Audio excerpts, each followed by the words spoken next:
आज की डेट में जब एनवायरनमेंट ही हमें इतना स्मोकिंग एलिमेंट एक तरह से दे रहा है और ऊपर से हम अगर अपने आप से भी स्मोक कर रहे हैं तो वो ड्यूरेशन जो पहले हम कहते थे 10 to 15 ईयर्स के बाद में हो सकता है, अब ये काफ़ी शॉर्टन अप हो गई है। स्मोकर्स के लिए क्या वो लंग्स की एक्सरसाइजेस कर सकते हैं खुद को? स्मोकर्स के लिए सबसे पहले तो क्विट स्मोकिंग। आज की डेट में हर घर में आपको नेबुलाइजर मिलेगा। Hi, I am doctor Mayank Saxena. I am additional director department of pulmonary medicine. कितने टाइम स्मोकिंग करने के बाद आपको लंग कैंसर हो सकता है? देखिए, आज की डेट में जब वातावरण बहुत ही ख़राब हो चुका है, it is all pollution also. आज की डेट में जब एनवायरनमेंट ही हमें इतना स्मोकिंग एलिमेंट एक तरह से दे रहा है और ऊपर से हम अगर अपने आप से भी स्मोक कर रहे हैं तो वो ड्यूरेशन जो पहले हम कहते थे 10 to 15 ईयर्स के बाद में हो सकता है, अब ये काफ़ी शॉर्टन अप हो गई है।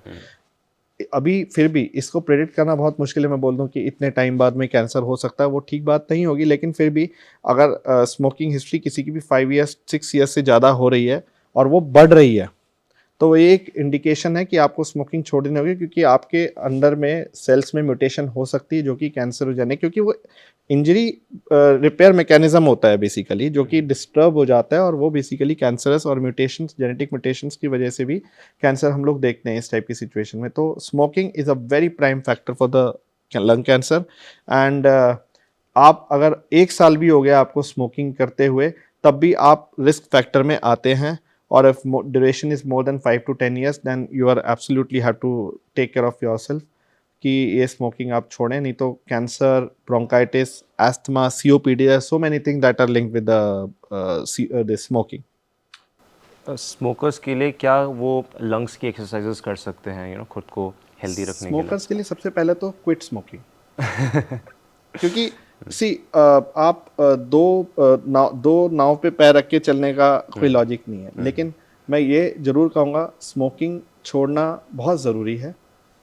कई बार आप देखते हैं कितने, अभी आप YouTube वीडियोस भी देखेंगे, कितने YouTube वीडियोस हैं जिसमें लोग जिम कर रहे हैं और स्मोक कर रहे हैं साथ साथ में, रनिंग कर रहे हैं और स्मोक कर रहे हैं साथ में, and it is quite harmful because जब आप कोई वर्कआउट कर रहे हो तो लंग्स की इनहेलेशन पावर भी बढ़ जाती है। तो आप जो एक नॉर्मल हम लोग 300-400 ml का एयर लेते हैं और जो एक्सरसाइज के टाइम पे इट में गोज अप टू 700 और 600 और 800 ml ऑफ वॉल्यूम, तो आप ज़्यादा इनहेल करेंगे स्मोक को तो ज़्यादा इंजरी, एयर इंजरी के भी, स्मोक इंजरी के भी चांस होंगे। तो इसलिए बहुत इंपॉर्टेंट है स्मोकिंग छोड़ना।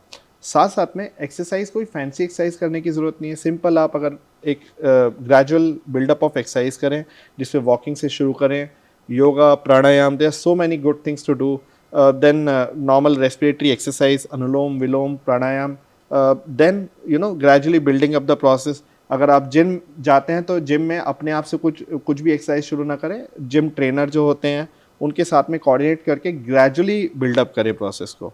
So that way plan for a long horizon. It is not कि एक दिन हमने एक्सरसाइज कर लिया और उसके बाद सोचा आज तो मैं ठीक, अब तो बहुत बढ़िया हो गया मैंने exercise. It should be a continuous process, should be continued over period of time along with the cessation of smoking. Sir, क्या सिगरेट से इंसान को अस्थमा हो सकता है? बिल्कुल हो सकता है। स्मोकिंग एस्थमा, सीओपीडी बेसिकली इस टाइप के लोगों के लिए बहुत प्रिकर्सर है, और बल्कि एक सिचुएशन भी होती है जिसको हम सीओपीडी एस्थमा ओवरलैप भी बोलते हैं। बेसिकली सीओपीडी स्पेसिफिकली स्मोकिंग के साथ में लिंक्ड होता है, बट आज की डेट में जब एनवायरनमेंट, आपको मैं सिंपल एग्जांपल मैंने पिछली बार भी दिया था कि पहले, आज से पहले जो है इतना ना नेबुलाइज़र, ना हीटर, ना स्टीमर, कुछ नहीं होता था। आज की डेट में हर घर में आपको नेबुलाइज़र मिलेगा। तो एक तो एनवायरनमेंट तो ख़राब है ही, प्लस हमने ये भी देखा जहाँ स्मोकिंग एलिमेंट है तो वहाँ पे एस्थमा यानी कि सांस की नली में सूजन आने के चांसेस बेसिकली ज़्यादा रहते हैं।